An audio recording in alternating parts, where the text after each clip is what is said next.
কোচবিহারের তুফানগঞ্জে তৃণমূল শিক্ষা সেলের নেতা ও প্রাথমিক শিক্ষক জয়দেব আর্যর বাড়িতে আয়কর দপ্তরের তল্লাশি ঘিরে চাঞ্চল্য ছড়ালো।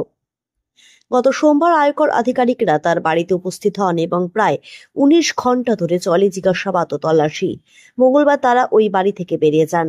জয়দেব তুফানগঞ্জ টাউন প্রাথমিক বিদ্যালয়ের শিক্ষক ও তৃণমূল শিক্ষা সেলের পরিচিত মুখ। এই বিষয়ে জয়দেব আর্য জানান, আমার মোবাইল ও ইমেল হ্যাক করে বিপুল পরিমাণ টাকা আদান প্রদানের ছক করা হয়েছিল।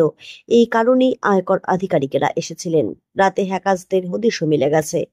স্থানীয় সূত্রে জানা গিয়েছে, সম্প্রতি মাকে হারিয়ে পুরনো বাড়িতে ফিরেছেন জয়দেব।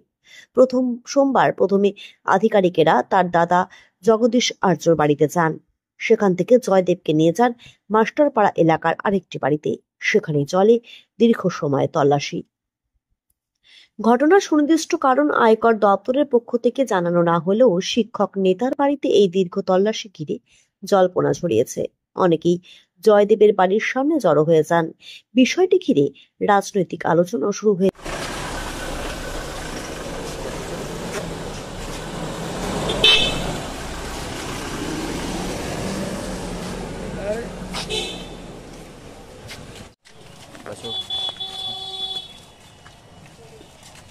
कोई प्रॉब्लम है क्या सर? कुछ मिला क्या? क्या हुआ?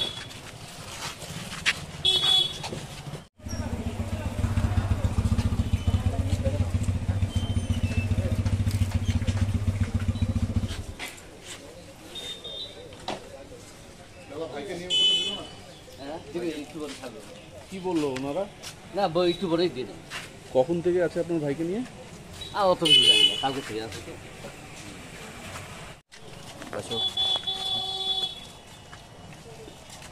कोई प्रॉब्लम है क्या सर? कुछ मिला क्या? क्या हुआ?